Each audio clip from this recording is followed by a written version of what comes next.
Is recovering after the floor of a new building in Tuscaloosa collapsed. WVTM 13's Chip Scarborough went to the accident site to see what happened and what it took to rescue the people who fell. Construction workers were on the ground level of this future apartment building when the fire chief says the floor beneath them caved in.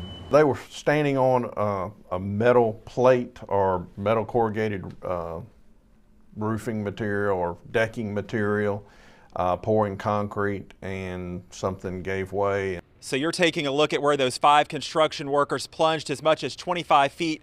The fire chief tells me his crews had no idea what they would be faced with once they got down below. The initial fear was, they were possibly trapped, impaled by rebar or trapped by concrete. They didn't know what they were getting into initially. The accident happened just south of Bryant-Denny Stadium on 12th Street. Chief Smith says OSHA is investigating the cause of the collapse, but that it's something his firefighters spend a lot of time training for. There's possibility of additional collapse, so the rescuers have to be very mindful of that.